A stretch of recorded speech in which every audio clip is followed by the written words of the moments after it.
Hello, students, and welcome to Chapter 8 and the New Kingdom, which for most of us is a very exciting time in Egypt's history because we are coming to a period where Egypt has not only its greatest expansion of its empire, but also some of the most interesting personalities in Egyptian can be found in the New Kingdom, such as Akhenaten, Hatshepsut, Tutankhamun, Ramses II. So it's a very interesting time. This is a very long slideshow. This one is 103 slides, so hopefully my voice will not give out, but in any case, you all can always hit the pause button and come back to it later. So I just want to encourage you to do that if it gets to be too tedious.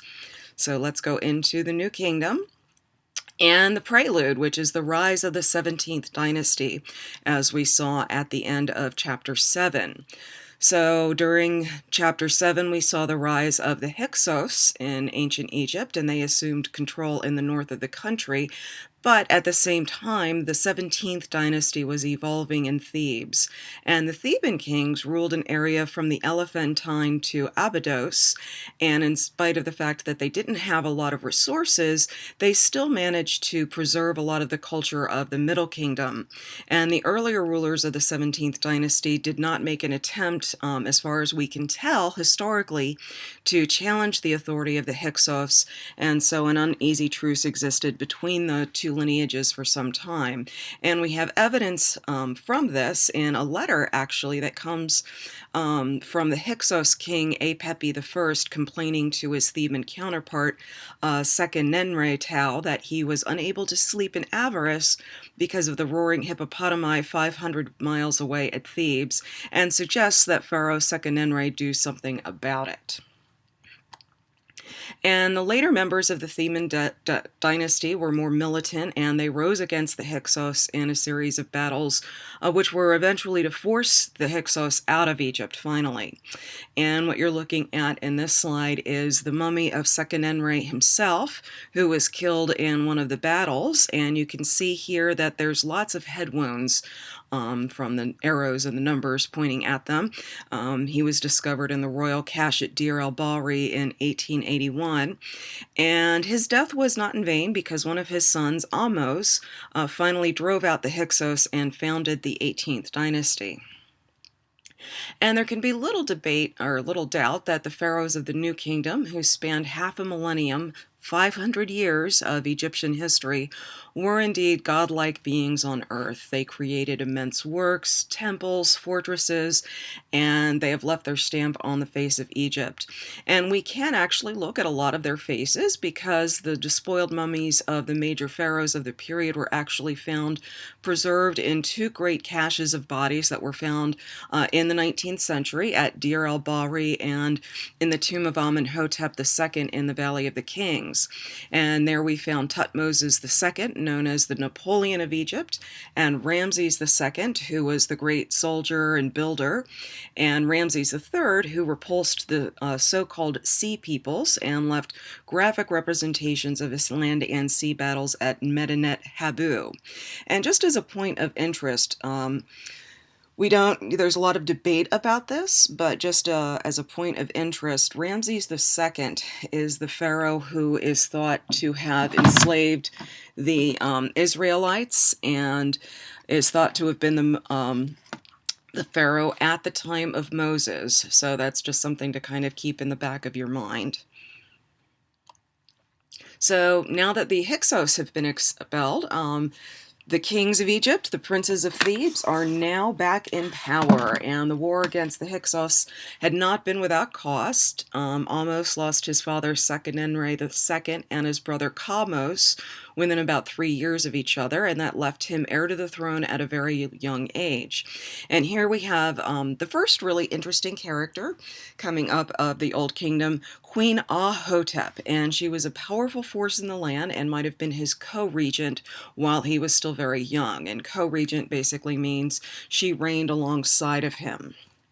And what we see in the pictures of her is that she was a black woman, and she was very strong-willed and influential. And Ahmose had a lot of women like that in his family. He had his grandmother, who was Tetisheri, the founding matriarch of the dynasty, and she was greatly honored by her descendants. She had a lavish tomb. She also had her own pyramid and chapel at Abydos with a full staff of mortuary priests. And she gave birth to Ahmose's father, Sekenenre, and his mother here, Ahotep, who, as we will see, was a formidable character. And as I said, she is a black woman, and all the pictures of her, you can see very clearly she is a black woman, and she's mentioned on an inscription depicting the honors being given to Queen Tetisheri, her grandmother. And Tetisheri was the mother of Ahotep I, Queen of Egypt, 17th dynasty, who was almost Nefertari's mother, not to be confused with a later Nefertari. And Nefertari's mother, Ahotep I, was wife of Sekenenre Tao III, king of Egypt in the 17th dynasty. And let's see, we've already talked about how she was joint regent. And this was a very turbulent time. And we think that because of their contact and work with Queen Ahotep, they had the Medjay as allies. And the Medjay was another name for the Nubians, who were known as great archers. And you can see here from these statues of Nubians, they're all carrying bows, and Nubia was one of their many names was the land of the bow. And Ahotep played a crucial role. This, by the way, is her funerary mask. She played a crucial role in safeguarding the kingdom in the south, and there's a stele in Karnak that honors her with the words, "She is one who has accomplished the rites and cared for Egypt. She has looked after Egypt's troops, and she has guarded them. She has brought back the fugitives and collected the deserters. She has pacified Upper Egypt and expelled her rebels." And this is a ceremonial blade, actually an axe, that was found in Queen Ahotep's coffin. It was actually King Ahmose's ceremonial axe. And it has 3 Golden Fly awards for valor, apparently. And on the blade to the right, Ahmose is shown killing an Asiatic. So somebody probably from like Asia Minor, those areas. So yes, these lovely people are the mummies of Thutmoses the First, Second, and Third, and they are all, or Second and Fourth, I'm sorry, they're all part of the early 18th dynasty. And the art from this period, the first half of the 18th dynasty, can be viewed as a final development of the classic Egyptian style that grew up in the New Kingdom. And basically the drive and inspiration for this art came from Thebes, but it was fused with elements of the Memphite school that we saw in the Old Kingdom that began in Dynasty 7, when Amenemhat I moved the court to the north. And in architecture, sculpture, and painting, they see a new breadth given to already established forms, but with a restraint and simplicity that seems happily suited to the Egyptian spirit. And there's also a wonderful feeling of controlled vitality, taut nervous energy expressed in a perfected craft. And this continues until the reign of Thutmoses III, and there we'll begin to see a change as more complicated events and currents enter the mainstream of Egyptian civilization. So Amenhotep I reigned for a quarter of a century like his father Ahmose I, and he left us few records. According to Ahmose, son of Abana, the king led a military expedition to Kush, where His Majesty captured that Nubian troglodyte in the midst of his army. A contemporary of Ahmose at El Kab, Ahmose Pen Nekbet, also mentions a Nubian campaign and possibly a Libyan one. And the king initiated building work at the Temple of Karnak too, as is attested in the autobiographical inscription of Ineni, the architect, chief of all works at Karnak. And just I'll pause for a moment here, because you see he's referring to the Nubians as troglodytes. And Nubia and Egypt definitely were in conflict with each other for many years. They also, you will see in this period that Egypt rules Nubia for quite a period of time. And then after the third intermediate period, after chapter 11, will usher in the late period in which the Nubians actually rule Egypt. But that comes a bit later, so just kind of something to keep in mind. And again, Egyptians thought everybody who was not from Egypt was wretched and miserable. So we see that in a lot of the writing. So Amenhotep appears to have been the first king to take the radical decision to move his mortuary temple away from where he was buried. And the location of where he's buried, however, is uncertain, for although there's an uninscribed tomb at the Dra Abu Enega that's been assigned to him, some suggest that there is a small, undecorated, and anciently robbed tomb in the Valley of the Kings that belonged to him.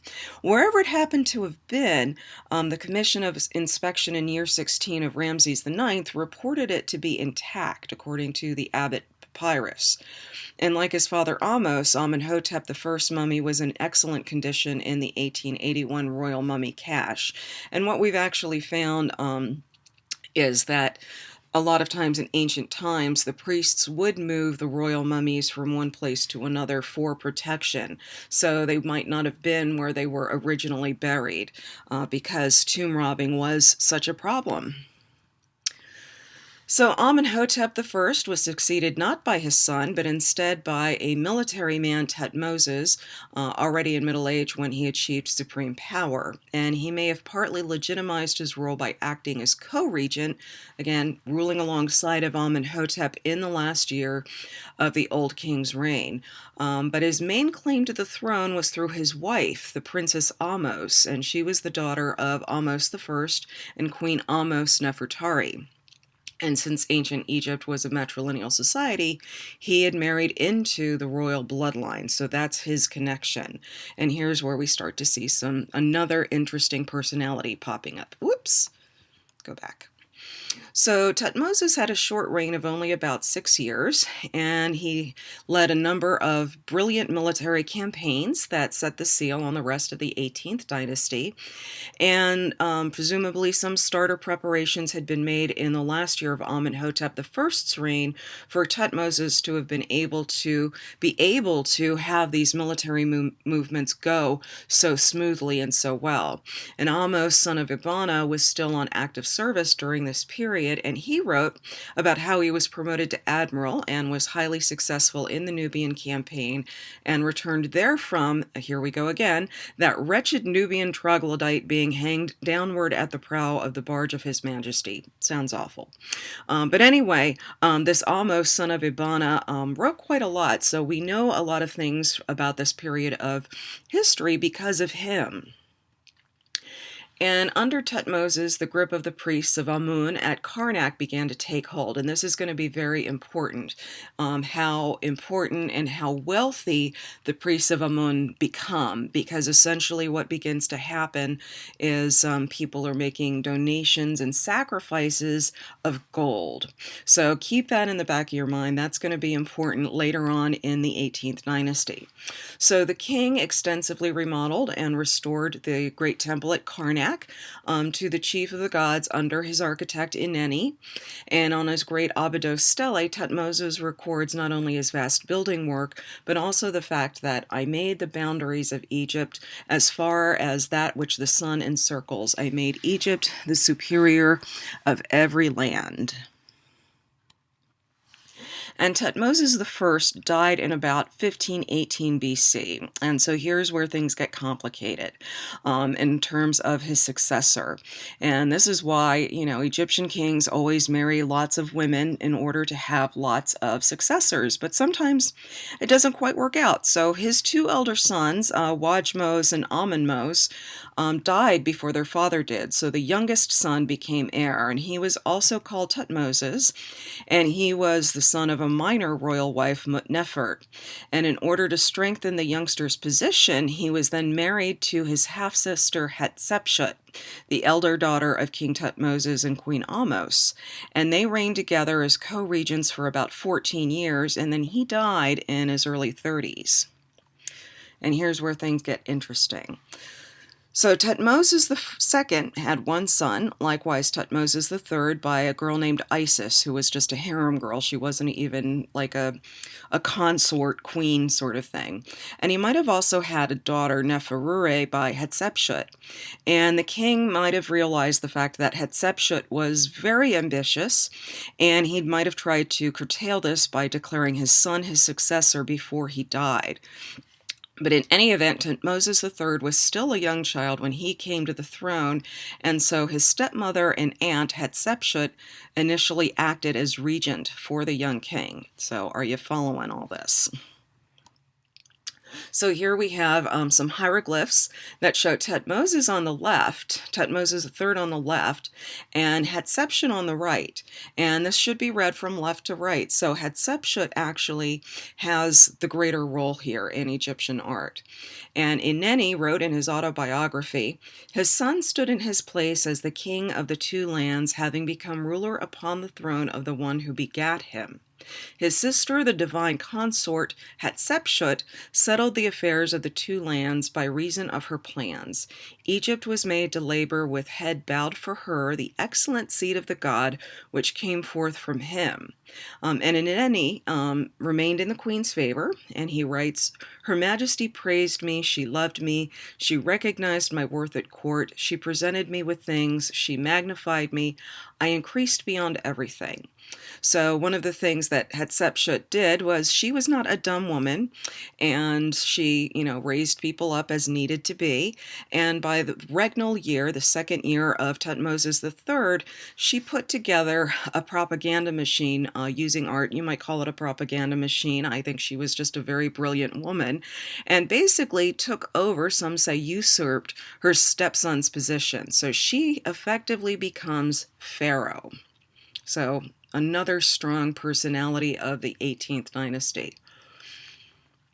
And the burial chamber, here's also some things about the art of the period. This is a burial chamber of the 18th dynasty. And what's interesting is it's decorated with a funerary text that's not known from earlier. It's called the Book of the Hidden Chamber, which comes under the name the Amduat, along with other similar texts. And this includes images of the king with the funerary deities Osiris, Anubis, and Hathor, who is the goddess of the west. And they're holding out the sign of life, the Ankh, to the king as a guarantee of renewed life in the next world.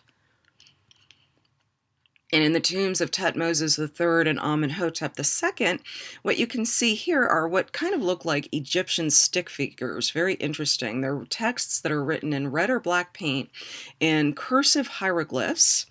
And the images are basically these black stick figures all on a cream background in imitation of unrolled papyrus. And their purpose is to describe the journey of the sun god through the 12 hours of the night from the west to the east. And the Egyptians basically saw, as we've talked about before, they saw the underworld as a dangerous place, and it frequently worked in ways contrary to the known universe. People may have to walk on their heads there, and the directions are confused. So the way through it was far from being straight. So these were kind of a set of directions, and they also tell the story of how every night the great serpent, Apophis, representing the chaos of non-being existing outside creation, tries to destroy the world by stopping the sun on his journey to the eastern horizon. And despite these dangers, the underworld has another side, as we've also seen, which is the endless capacity for renewal. If you do the right things, you can go there and, have a life in the afterlife. So the reversals that characterize the underworld include the peculiarity that time runs backwards. And as the sun god crosses the sky during the day, he ages, but during the night, as he travels through the underworld, he is rejuvenated. So when he rises again in the east, he appears as a child.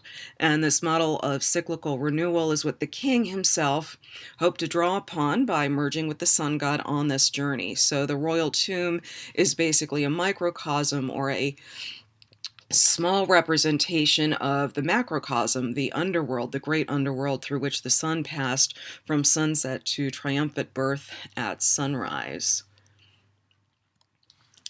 And in the 18th dynasty, the place where the funerary cult of the dead was carried out was no longer adjacent to the place where the pharaoh would be buried, but instead was situated nearer the river on the edge of the cultivation. And further, it housed the cults of Amun-Ra and other deities, and in a lot of ways functioned like a temple. And the best preserved was built by the female king Hatshepsut in the Great Bay of the Cliffs at Deir el-Bahri. If you remember, this is where Nebhet-Petra Montuhotep built his tomb, and in a way, I think she took a lot of inspiration from his. And also the raised platform and the use of the pillared colonnades in the 11th dynasty. As I said, they inspired her. And when you look at the tomb head on, as in this slide, the way the pillars go up, they draw your eye up, and then you go up and look into the Theban cliffs there. So the temple might be kind of like a sort of mirroring what is happening in the natural landscape. So it's a grander version of Theban architecture, essentially. And a valley temple, now lost, was linked to the funerary temple by an open causeway, and the temple stood on 3 levels. The first 2 levels had open courts with ramps leading to the level above, which you can kind of see here. You can see the ramps. And then the 3rd level comprised a colonnaded court with a series of rooms on either side, and the main sanctuary for the cult of Amun-Ra was cut back into the cliff. And the most noticeable features of the temple when viewed from the east are the 3 pillared colonnades that rise one above the other up the cliff face. And the vertical lines that are formed by their pillars echo the vertical striations of the cliffs rising behind the temple, as I've said. And then the temple throughout was decorated with painted reliefs, and some of the subject matter is familiar from earlier funerary complexes. So, for example, on the north side of the lower colonnade, there are scenes that show the king fishing and fowling, and also in the form of a trampling sphinx. And then fragments of texts relating to a foreign campaign of Hatshepsut suggest there were once battle scenes here, as on the lower colonnade of Montuhotep.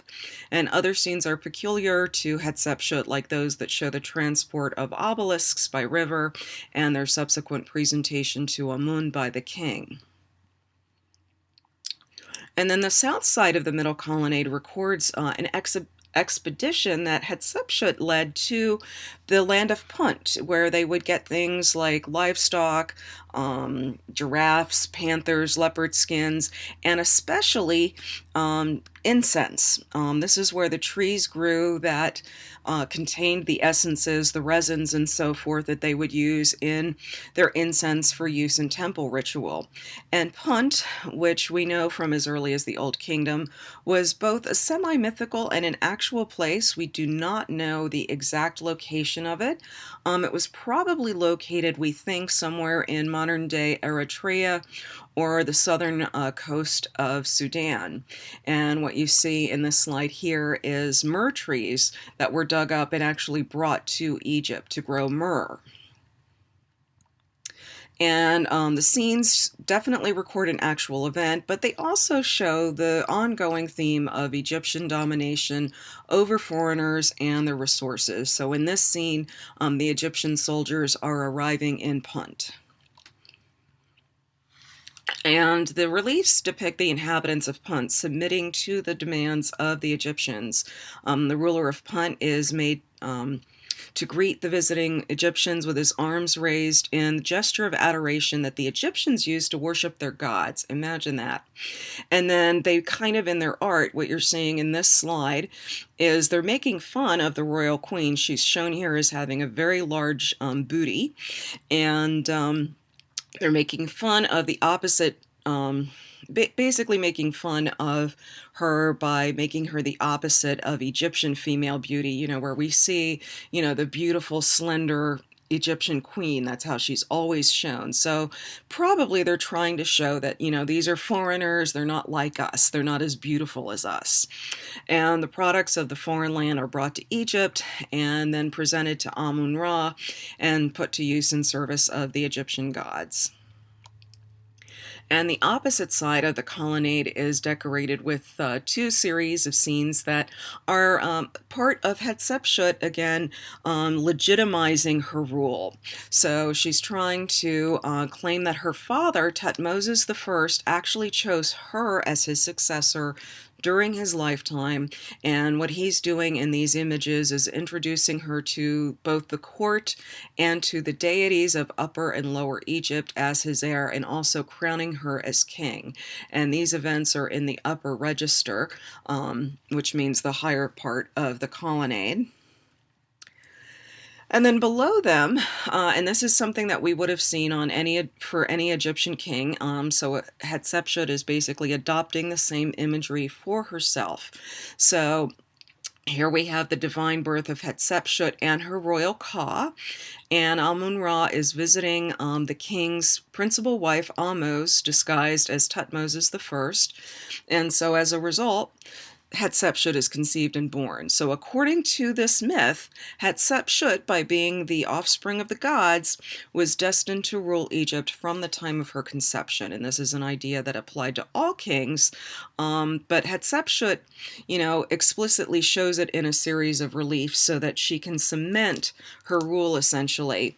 And the accounts in both registers show that Hatshepsut claimed the throne through her father, and the importance of this relationship is further emphasized by the fact that the house also housed a cult for her father, Thutmose I. And then this is a detail from a scene showing the god Anubis seated before offerings in the funerary temple of Hatshepsut at Deir el-Bahri in Thebes. And they're very faded, but they were very brightly painted, and they were offerings that are heaped very high in a series of registers that run almost the full height of the wall, and they give us a very visual display of the types of food and drink that would be presented to the deities of the temple. And among the types of things that we see here are all kinds of drink, also loaves of bread, cuts of beef, and different sorts of fruits and vegetables. And then in addition to the architecture and decoration, the temple was designed as a setting for a vast amount of statuary.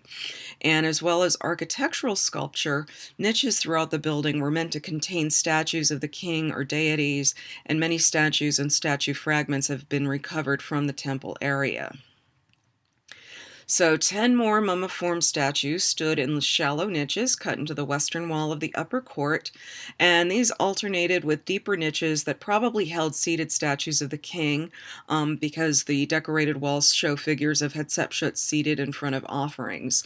And you can see they're pretty battered, their faces and so forth, and this probably comes up in a later slide, but the Ramses kings, were really not terribly happy with a lot of the things that went on in the 18th dynasty, so they basically purposefully destroyed a lot of things that were created during the 18th dynasty. You'll see statues with their noses broken off because they believed that, you couldn't breathe in the afterlife if your Ka statue didn't have a nose. And then seated in the upper court, we have a series of kneeling statues showing the king, Hatshepsut herself as king, presenting 2 jars, and then further mummiform statues flanked doorways in the sanctuary. And then other statues show the king standing, seated, and as you see here, in the form of a sphinx. And the majority of her images, again, this is all part of her using the arts as a way to present herself as a king. So the majority of her images, as you can see, show her as a male. In this slide, she doesn't have any breasts at all. She has the beard of the king. She's wearing the headcloth of the king. And of course, here she's a sphinx. This is one of the few images where you see her in female dress with breasts. So it's very possible that when she was trying to proclaim herself as king, the artists were trying to figure out a way to reconcile her being biologically female, being in what was traditionally a male gender role.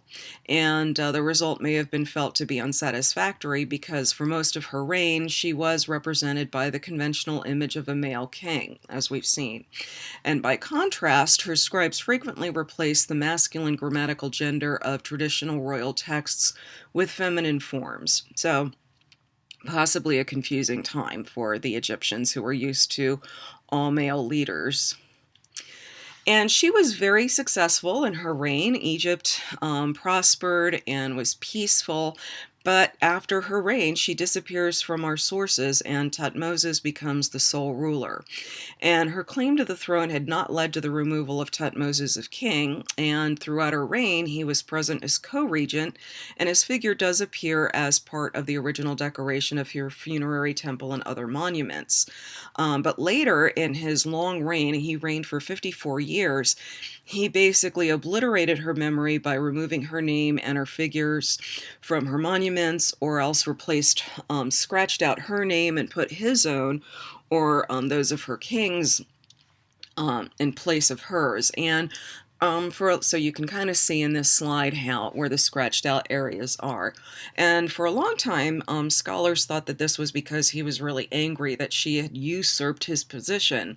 And it thought is now kind of turning around to the idea that maybe he had to do this to sort of boost his own authority, that they actually had a good relationship. Of course, we'll never really know for sure.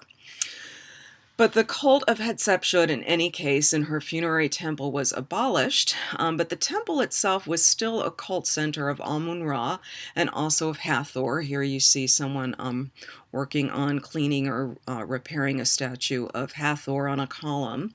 And Hathor had a chapel on the south side of the temple. And during the annual festival of the Wadi, the sacred boat of Amun was processed across the river and visited the temple. And then Thutmose III later built his own temple at Deir el-Bahari for Amun-Ra, with a chapel for Hathor between those of Montuhotep and Hatshepsut. And its main purpose was probably to take over the reception of the sacred boat of Amun-Ra at the festival of Wadi. The largest funerary complex at Thebes belonged to Amenhotep III, although there's very little of it remaining today, as you can see. The precinct was originally enclosed by a mud brick wall with a towering eastern pylon in the east wall, in front of which sat this pair of colossal statues, and you'll see them today if you Google them. It's easier, rather than looking for Colossi of Amenhotep, Colossi of Memnon, because that's his name in Greek. And their function was to guard the entrance to the complex, to inspire awe at the king's might, and to celebrate the achievements of the state. And the size and location of the statues made them visible even to people who were barred from entering the precinct within. And today there's all kinds of mythology around this, like supposedly the way the wind hits the statues, there's this eerie sort of sound that you can hear. They say the statues sing. So, something to look forward to if you decide to visit Egypt.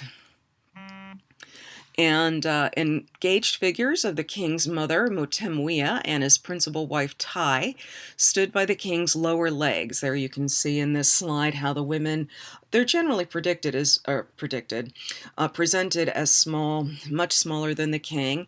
And together, these women represented the combined mother consort role of the sky goddess, through which the sun god renewed himself.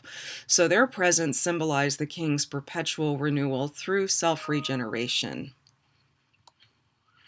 And one element in the temple architecture was an open sun court surrounded on all sides by 3 rows of columns. And between the columns on the north and south side stood a series of colossal mummiform statues over 8 meters tall. And their arrangement demonstrates the importance of ritual orientation in temple architecture. The statues on the south side wore the white crown of Upper Egypt and were made of red granite from the southern side of Aswan, which is actually in Sudan. And those on the north wore the red crown of Lower Egypt and were made of brown quartzite from the northern quarries of Jebel Ammar. And these statues show us how royal statuary could be used to make religious statements about the king and about his relationship to deities. And what we're starting to see here is this emphasis on the solar deity, and in particular, the disk of the sun. And this will become very important in our next chapter. So both of the stones that were used in the statues had solar connections because the red granite was the color of the rising and the setting sun, and the stone quartzite was associated with the town of Heliopolis, which was the cult center of the solar deity and creator god Atum. And the statues, however, had the passive pose of Osiris. And by the 18th dynasty, the mythology was that the sun was thought to unite with Osiris in the underworld every night. And the statues thus evoke the nightly merging of the sun with Osiris. But since the images are named as representing the king, they also identify Amenhotep with both deities. So the king as Osiris is promised resurrection, and as Atum, rejuvenation and rebirth. And if you're getting confused here, Atum is a sun god, Amun is a sun god. Egyptians had no problem with these seeming contradictions. They just kind of lived side by side. So another thing to kind of think about there. So state temples. During the 18th dynasty, state temples dedicated to the cults of the national gods became larger and more important than before. And as always, the king was responsible for their construction, and 18th dynasty kings built widely through the major centers of Upper and Lower Egypt and Nubia. And Old and Middle Kingdom temples constructed of mud brick were then replaced by greater complexes made of more lasting materials like limestone or sandstone. And you would enter those through these giant pylons, those sort of trapezoidal-shaped buildings, and gateways with tall towers on either side. And this is an artist's recreation of the Temple of Karnak. So you can kind of see a little bit how these pylon entranceways function. And access to temples was restricted. There were no congregations. Ritual was not the way that we conceive of it today, or religious ceremony where you have, potentially hundreds of followers coming together. Instead, the rituals were kept deliberately mysterious. They were performed in secret rooms that were hidden deep in the interior of the building. And the sacred precinct surrounding the temple was shut off from the outside world by a high enclosure wall. The outer walls of the temple itself acted to protect and delimit the sacred space of the interior. The temple was a microcosm, again, a smaller version of the greater cosmos. So it was a model of the world at its very beginning when the mound of creation rose out of the watery swamp of chaos. And the hypostyle hall in front of the sanctuary would symbolize the swamp. So the columns, as you see here, were meant to represent stylized marsh plants. And then between the hypostyle hall in front of the sanctuary, the floor level rose. So the sanctuary would become the emerging mound of creation. And then the deity manifest in the cult statue was kept in the inner sanctuary, and that was the creator. And then the entrance to the temple was guarded by huge relief figures of the smiting king. As you see here, he's smiting with one hand and holding a clutch of enemies in the other. And this would be on the two wings of the pylon, usually facing one another. So mirror images. And these images kept at bay the impure and chaotic forces of the world outside and proclaimed the might of the king in his role in maintaining cosmic order, as always. And the whole temple was meant to function at a cosmic level, and its purpose was to encourage the gods to maintain the correct order of the universe that was established at the moment of creation and to ensure the continued existence of the world. So the temple had to be made attractive to the deities so that they would be persuaded to take up residence inside the statues. And this was part of why religion was so different from the way it is today, because it was, these were the houses of the gods. So the uninitiated, the unclean, the unkempt masses would not enter. It was just for the priests and the king. And, they might bring a movable statue out during festival time, but for the most part, individuals would not enter. So imagine these ginormous spaces that humans generally, except for a privileged few, did not go into.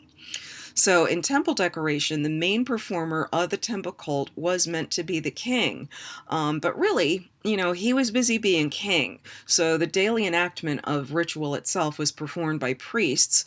And during the 18th dynasty, priests became a very important part of the government bureaucracy. If you remember a few slides back, I mentioned that, people have been making offerings to the temple. They were becoming wealthier and wealthier, and with wealth comes power. So again, keep this in mind.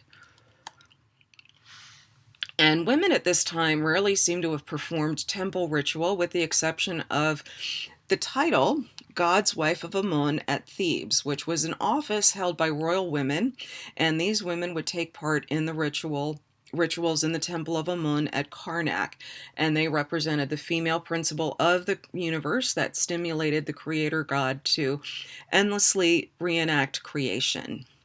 And here we have a statue. We'll get to Ramses II, I think in chapter 10, but here we see him with Nefertari at Karnak. He might be in chapter 9, but in any case, there he is. So the decoration inside the temple reflected the relationship between the king and the gods. And in the inner rooms, the temple deities are shown legitimizing the king's rule in scenes where they actually embrace the king, where they are handing him items of royal insignia or offering him life, a divine attribute symbolized by the Ankh sign. And their speeches, which are recorded in hieroglyphs that form an integral part of these scenes, also confirm the king as an effective ruler. And then complementary scenes represent the king carrying out the ritual for the deities. And of course, for the Egyptians, image is magic, image is real. So even if the king himself is not there, his image is to carry out these rituals in perpetuity. And in addition to the daily ritual, temples celebrated festivals where the cult statue of the deity, like I said, they would carry it out of the temple and process it amid crowds who had gathered to greet the deity. And sometimes they would bring it out in boats like this to, symbolize, again, that sailing across the sky during the hours of the day and the hours of the night. And this is an artist's conception from the Romantic period, which is why they're all white, because the Romantic period was mainly an English movement, so that's kind of what you're seeing here. But it's a very fanciful artist's conception, and these processions began and ended in the temple, and the architecture was designed to accommodate them, with routes running through pillared halls, open courts, pylons, and along defined processional ways, with chapels containing stands where the boat could be rested for the performance of rites during its performance. And you can kind of see in this how they are carrying a boat along the way there. And here's yet another artist's depiction. In the 19th century, they really kind of went wild for ancient Egypt, so this is why we have a lot of artist paintings of what it might have been like. So it's hard to imagine the splendor and the mystery of the temples because of the ruins that survive today. All the precious metals and wood fittings and gleaming white plaster that covered the stonework have vanished, as has most of the paint that once covered the walls and ceilings with brightly colored decoration. And in many temples, light pours into the sacred inner rooms that were supposed to enclose the divine mystery of the deity in darkness. And the temple was designed as the setting for the performance of ritual. And so today we don't really see this dynamic dimension, the processions and the presentation of offerings amidst the smell of the burning incense. We miss all the sensory stuff, the musical sounds of voices and instruments, the recitation of ritual words that ensure the beneficence of the deity and the continued existence of the created universe. And today, sometimes some scholars link the processions of the Coptic priests in the Coptic Church of Ethiopia to possibly be, something like what we might have seen in Egypt. Now, of course, the Coptic Church is Christian, but the priests are often carrying crosses of gold and things of gold, and they're chanting, and they're often playing the sistra, which is kind of like the ancient Egyptian tambourine, so there could be a link there. So, owing to Chance's survival, one of the best-known state temples of the New Kingdom is the Temple of Amun-Ra at Karnak. And 18th dynasty kings invested large resources in this temple, and as I might have mentioned in the Middle Kingdom chapter, Middle Kingdom sections were replaced by new structures, and consequently the design of the temple was never static. In other words, it never remained the same, because each king would refashion or replace the creations of their predecessors, and sometimes even undo and replace their own earlier work. So Amenhotep I erected a double gate to form the entrance to the temple, and then set up a number of calcite and limestone chapels, which we now know only from the reused blocks. And in some cases, they've tried to reconstruct some of these. The Chapel of Amenhotep I was a roofed rectangular structure made of large blocks of calcite with access doors on its short sides, and the interior relief scenes are the oldest surviving depictions of the sacred bark or boat of the statue of the god Amun-Ra of Karnak, and each of the chapel's exterior sides were decorated with a single scene related to temple festivals. And the chapel has been reconstructed in modern times in the open-air museum at Karnak, which is what you're seeing here.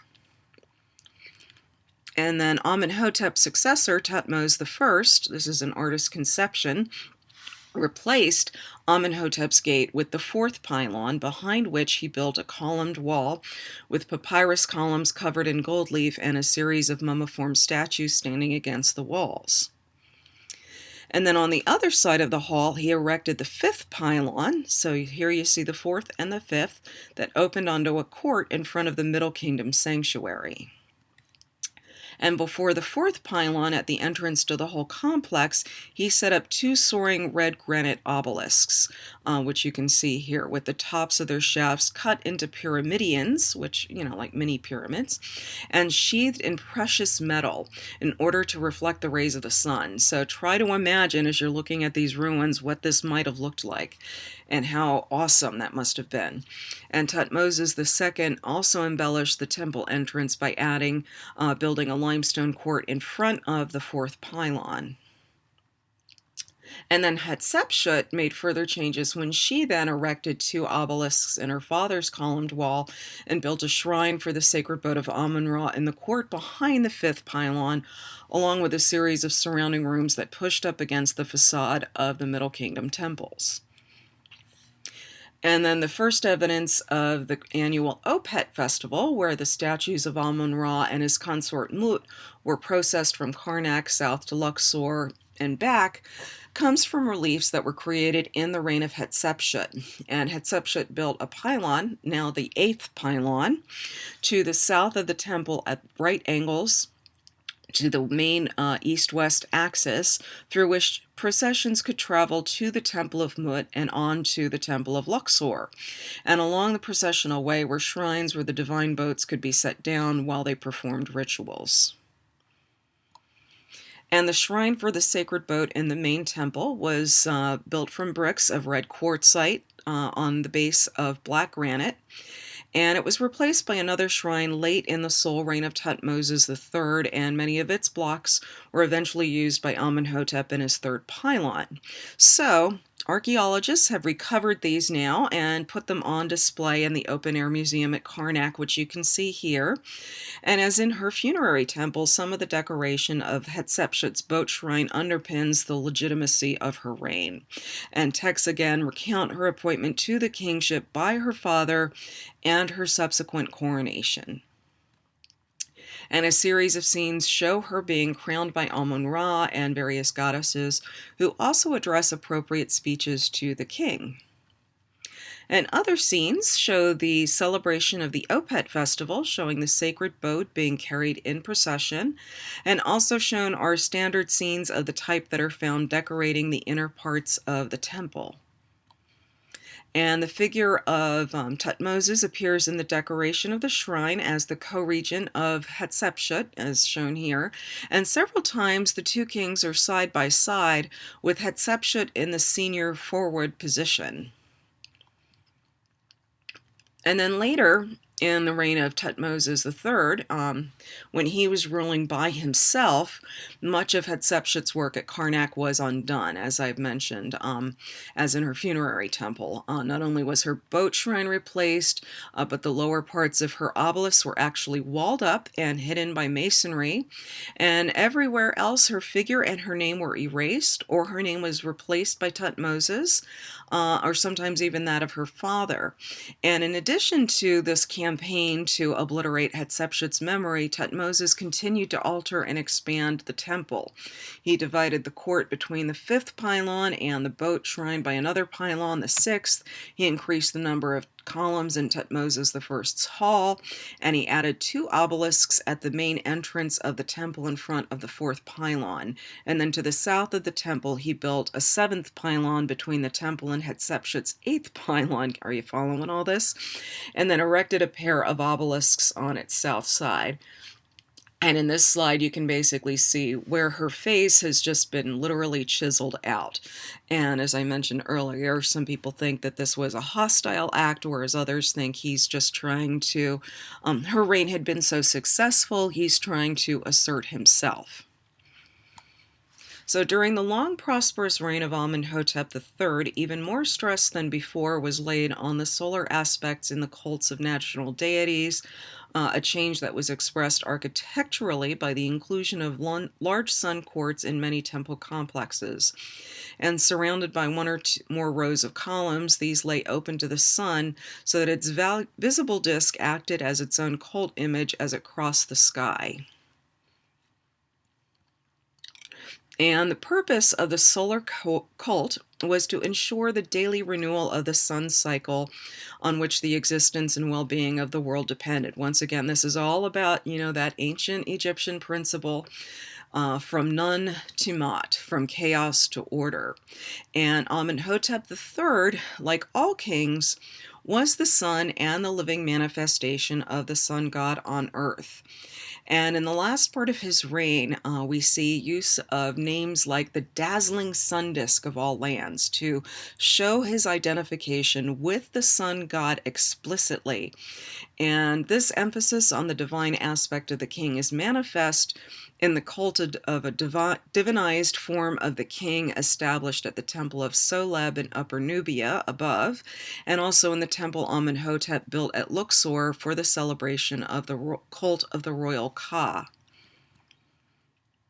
And the site of Luxor, which is 5 kilometers south of Karnak, was the location for the annual Opet festival, in which the divine nature of the king was renewed each year. And here Amenhotep erected a monumental sandstone temple, which perhaps replaced an earlier building. And it was oriented, you can see the layout here, on a north-south axis, and was fronted by a sun court approached by a processional colonnade. And if you read on the little layout map here, you can see obelisks of Ramses II and, some other kings mentioned there besides Amenhotep. And Ramses came after Amenhotep III. So that's Ramses being, which we'll see later on, he was known as the Great Chiseler. He chiseled out other people's monuments and put his own in there. So that's part of why you're seeing that. And here's some artist recreations of what it might have looked like at its height. So during the Opet festival, when the images of Amun-Ra, Mut, and Khans were taken in public procession from Karnak to Luxor, they were placed in shrines in the temple while the king went into the rear portion. So here one room depicts the divine birth of Amenhotep and his Ka from the union of his mother with Amun-Ra, clearly paralleling the depictions of Hatshepsut's divine Dir el-Bahri. And in the mysterious Opet ritual, the human king merges with the royal Ka, the entity that carried the divine aspect of kingship through the generations, and then is reborn as Amun-Ra's divine son. And the transformed king then reappeared in the front part of the temple, and after the triumphant completion of the rites, the cult images would go back to the boats and go back to Karnak. And in year 30, Amenhotep celebrated the first of his 3 Sed festivals, where he depicted in his funerary temple at Thebes, or which he depicted in his funerary temple at Thebes and in the temple of Soleb. And after the performance of this ancient ritual renewal, the image of the king underwent a change, which is kind of interesting. You can see in this slide here, his face now appears as extremely youthful, even childlike in its full pudgy roundness. I guess he's trying to show his youth, perhaps his renewed youth, and he's also wearing shebu necklaces, which were made of gold rings. He also has gold armlets on his upper arms and large numbers of uraei wearing sun discs. And both the gold and the uraeus are solar symbols, and they link the rejuvenated king with the self-regenerating sun god. And much of the construction of Amenhotep's funerary temple is now dated to scholars around this time. So just again, remember, there's this huge emphasis on the sun. So palaces, unlike temples, these are the ruins of Amenhotep's palace, and there's not much left. So the palaces, unlike the temples, they were for the living, and, the living are ephemeral, unlike, the gods and the deities who are forever. So palaces were built of mud brick and thus have not survived very well. What we can see are the foundations. And the main palace on the east bank of Thebes was probably near the Temple of Karnak, but we know it only from texts. And then on the west bank, Amenhotep III built a large palace complex at Malkata, of which, as I said, we can see the foundations and some other fragmentary remains. And the complex included residential quarters and ceremonial areas that were probably used during the performance of the Sed festival, and fragments of painted plaster from ceilings, walls, and floors show that the buildings were lavishly decorated. And kings had a number of palaces throughout Egypt that served as royal residences, administrative centers, and ceremonial settings for ritual appearances of the king. And we know from texts and from scenes in private tombs that the king gave formal audience to his officials, received foreign delegations, and announced decisions to undertake royal projects in his palace. At Malkata and other New Kingdom palace sites, we can learn something about the architectural setting of the audience hall. A columned hall led into the throne room, at the far end of which stood a raised dais, and the architecture clearly resembles that of a temple, with the columned hall, the throne room, and the dais being equivalent to the hypostyle hall, the sanctuary, and the shrine for the cult statue. And like the temple, once again, we have this idea of the microcosm, the smaller version of the larger universe. So the rooms with columns in the form of marsh plants, as always, represent the primeval swamp out of which the elevated throne dais rises, which symbolizes, once again, the mound on which the creator god appeared. So the enthroned king is basically the equivalent of a divine cult statue in its shrine and is identified with the creator. However, the decoration is distinctive, with little relating specifically to deities in contrast to inner rooms of a temple.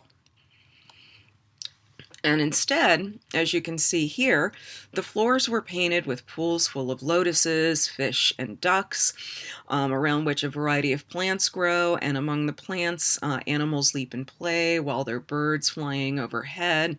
And the whole composition is meant to show the reanimation of nature by the life-giving rays of the sun god when he rises from the underworld at the start of each day. And the king himself appears on his throne to be like the sun in the heavens and to be the creator and sustainer of life in the world. And again, the guy who keeps things orderly, keeps the chaos away.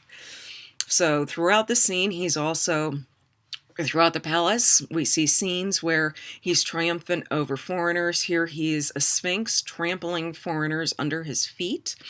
And these were things that might have been carved on stone columns and door jambs and maybe on the outer walls. And figures of bound prisoners decorate the floors and the throne emplacements so that the king would regularly walk over them and hold them in subjection. And images of the enthroned king occur in private tombs and scenes where the tomb owner is being shown received an audience. And this is a badly deteriorated scene, but you can see it has the king, and sometimes he's accompanied by his mother or his principal wife. And he's sitting on an elaborate kiosk on a raised dais, which would be reached by steps at the front, and then slender pillars in the forms of plants support the upper part of the structure, which is decorated with friezes or uriae wearing sun discs, a motif that you would find on divine shrines. And he's wearing the full royal regalia, and the text often refers to him as the exemplar of Ra, which confirms him basically as a manifestation of the sun god on earth. Sun, sun, sun. And in these scenes, the throne dais is decorated with images of bound foreigners, sometimes labeled with the names of the countries or the districts they represent. And on the arm of the king's seat, the king sometimes appears, as we see here, as a sphinx, again, trampling his enemies, often with the caption, "Trampling all foreign lands." So thrones were not artistic constructs. They actually existed, which we can see by a similarly decorated arm panel from a chair found in the tomb of Thutmose IV.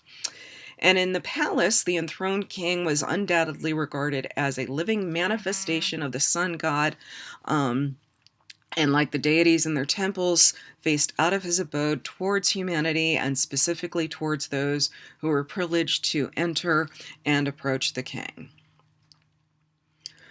And I'm actually going to pause here for just a second because my voice is kind of going.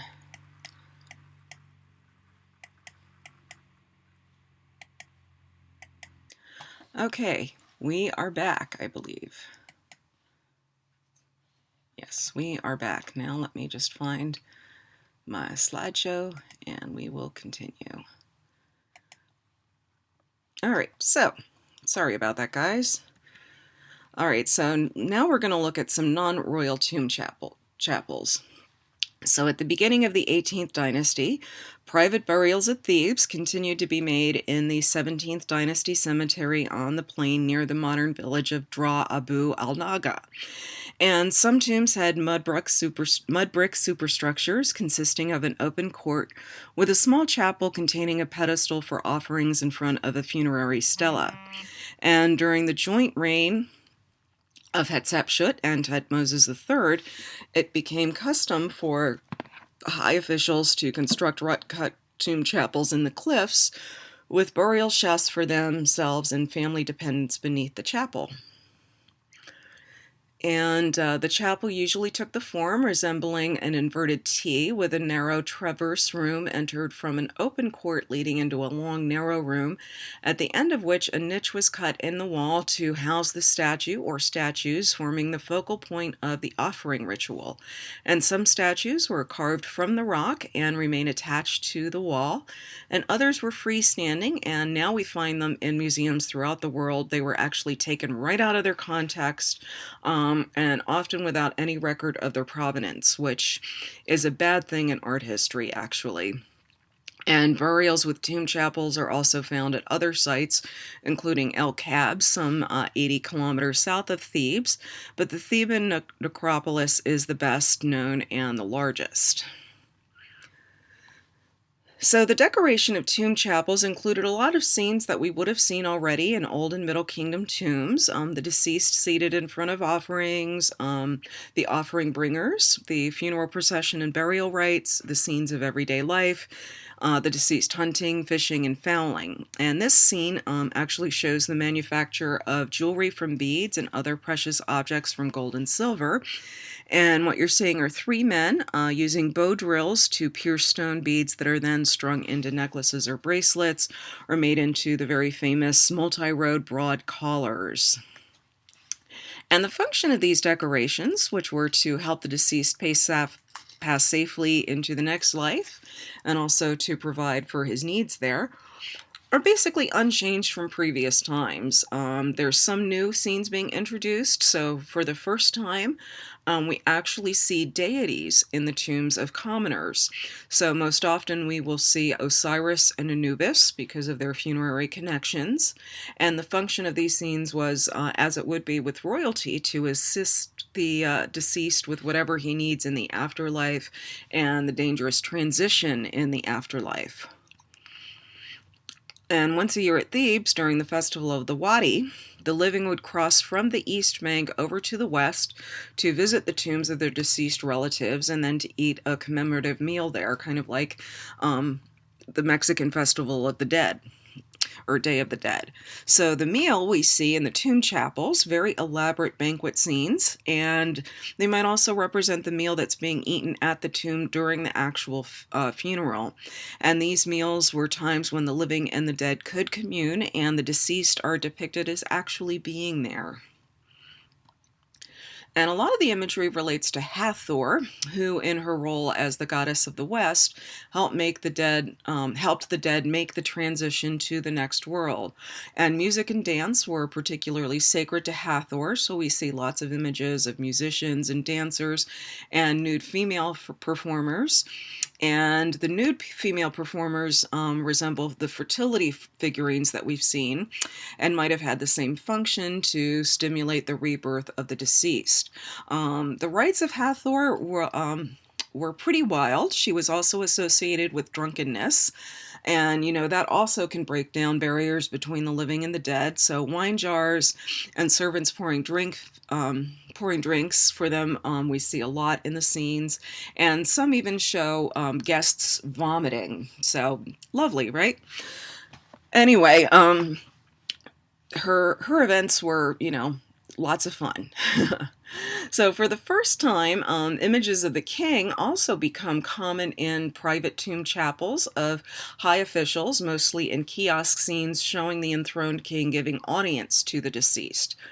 And sometimes the deceased might even be presenting foreign delegations, and scenes of foreigners bringing tribute were popular at this time.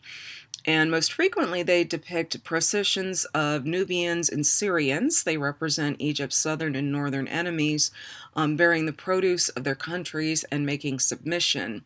And in accordance with the Egyptian worldview, all foreigners coming to Egypt, whether they were on diplomatic missions, for trade purposes, or as subjected peoples, regardless, they were all showed in the same way, whether they were equals or subjects. They were showing coming to submit by presenting tribute.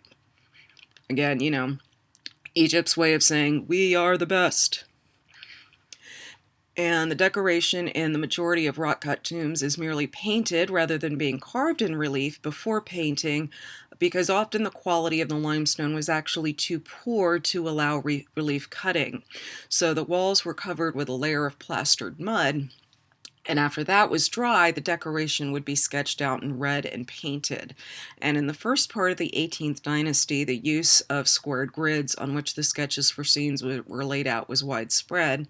And sometimes a grid with squares appropriate to the largest and most important figure was drawn over the whole scene, and then smaller figures were added freehand. And in other cases, grids were drawn with different sized figures or different sized squares appropriate to the different sized figures. And in this illustration here, you can actually see the grid still kind of there. And from about the reign of Amenhotep II, there was a change in the way that grids were used. Now, instead of covering almost every wall of the chapel, they were used only for the major figures, mostly the tomb owner and his wife. And elsewhere, the minor figures, like the peasants, the laborers, the dancers, musicians, banquet guests, might be drawn with a couple guidelines or totally freehand. And at the same time, the stiff figures at the early part of the dynasty then give way to freer, more fluid renderings. And in male figures, the musculature disappears and the small of the back is often raised so that the upper torso is reduced in size to the lower part of the body, which you can kind of see here. And these changes in style and proportion are enhanced by an elaboration in depicted costume. So as we see in this slide, the woman's body-hugging sheath dress is replaced by a loose wraparound garment that instead falls in flowing lines. And the kilts, bag tunics, and sashes worn by the men incorporate increasing amounts of material that wind around the body. And the spirit of change also encouraged some experimentation in the drawing of minor figures. So faces were very occasionally drawn full or three-quarter view, and the feet would be differentiated so that the near foot was shown from the outside with all 5 toes visible.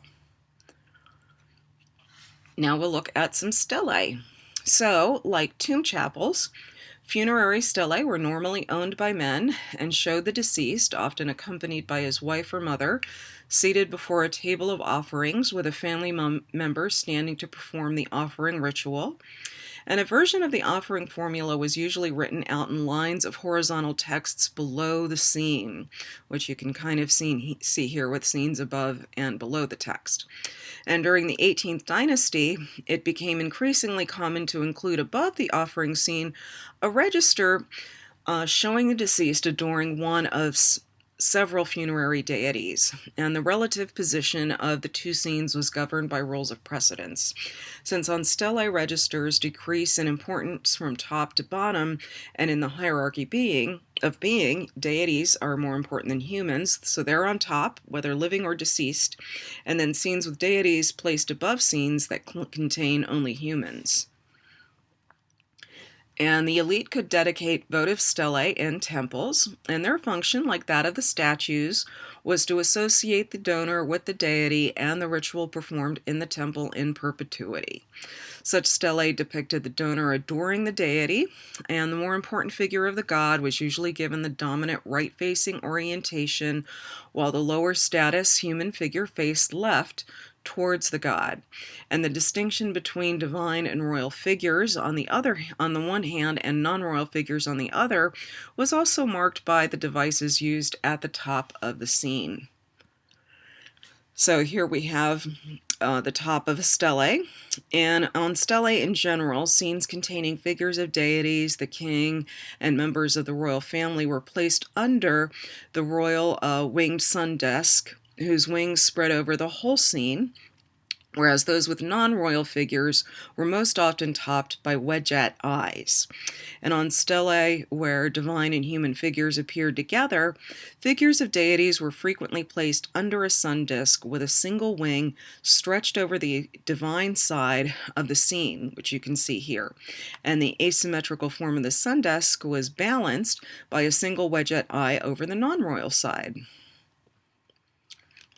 And then statues are very interesting too. Statues made to inhabit the statue niche in the tomb chapel could depict single figures of the tomb owner and family members whose cults were also conducted in the chapel. And the deceased could be depicted with his wife or mother, as you see here, as a pair statue. And in the majority of statues, the man is placed on the right side of the woman, which is the symbolically dominant side, and then as recipients of cults, the statues all exhibit the normal frontality, which enables them to look out from their niche at the rituals being performed in front of them. And this is a new type of statue that we have at this time being introduced. And basically it shows the owner kneeling, holding in front of him a stela with a hymn to the sun carved on it. And these are called stelophorus statues. And they were set up in niches over the chapel entrance or in the small pyramidion that topped the chapel. And the image faced east to greet the rising sun, whose reappearance every morning was a guarantee of rebirth for the deceased. And such statues, the increasing importance of the solar cult for private people, the increasing importance of the solar cult for private people, commoners, as well as for the king. And for some reason, this type of statue was not used to represent women. And in addition to commissioning funerary statues, elite officials also often frequently erected statues of themselves in the outer parts of state temples and shrines in order to associate themselves for eternity with the deity of the temple and the rituals performed there. Texts on the statues often took the form of offering formula developed for funerary context but for different benefits, and some statues volunteered in their text to act as intermediaries between the supplicants and the deity in return for the offerings that were made to them. So one such statue set up in a shrine of the goddess Hathor Deir el-Bahri was addressed specifically to women and offered to intercede with the goddess to obtain a good husband for them. So now we have a discussion on coffins. So in the early 18th dynasty, burials were still being made in the Rishi coffins, but from at least the reign of Thutmose I, there's a new type of anthropoid coffin, and by the reign of Thutmose III, the Rishi coffin with the feathered pattern had disappeared. So the new lid still had the form of a mummy wearing the tripartite wig and the large beaded falcon collar, but the decoration of the rest of the lid and the case was taken over from the old rectangular coffins. There's now 4 vertical bands of inscription evenly spaced along each side of the case, joining up with bands that ran across the lid, and another column of hieroglyphs ran down the front of the lid from below the collar to the feet, and the spaces in between the texts were often filled with representations, and then a vulture spreads protective wings across the breast of the coffin. And in the reign of Amenhotep III, the bird was replaced by a winged image of the sky goddess Nut, to whom the text running down the lid referred. And then earlier versions of this coffin type in use up to the reign of Thutmose III had a white ground to represent the white linen of the mummy shroud and polychrome or multicolored decoration. And these coffins were superseded by coffins with a black ground, the color associated with resurrection, with decoration in gold leaf or yellow paint to represent gold.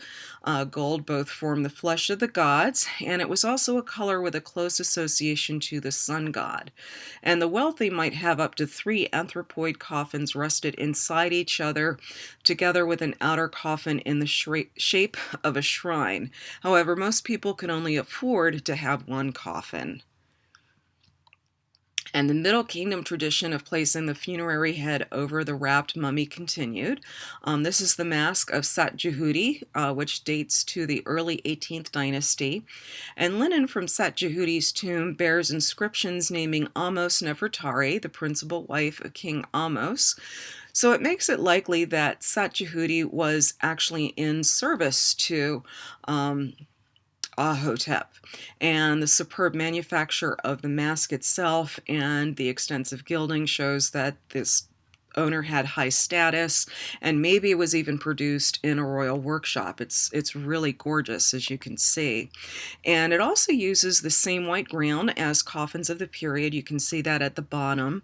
And then 2 columns of text at the front, which are now broken at the bottom, contain an offering formula for to invoke Osiris and Anubis.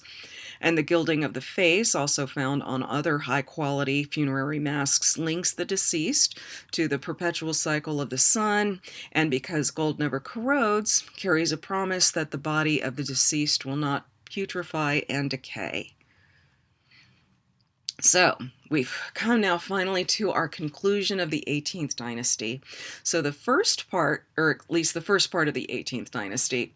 So the first part of the 18th dynasty was a time of new momentum, and the art began by drawing on classic Middle Kingdom models, but there were lots of innovations, such as the location of the royal burials in the Valley of the Kings and separate funerary temples, and state temples that were built of stone instead of mud brick, the inauguration of the Opet festival that led to the building of Amenhotep's magnificent temple at Luxor, scenes of the enthroned king giving audience in his palace, and representations of foreigners bringing tribute to Egypt.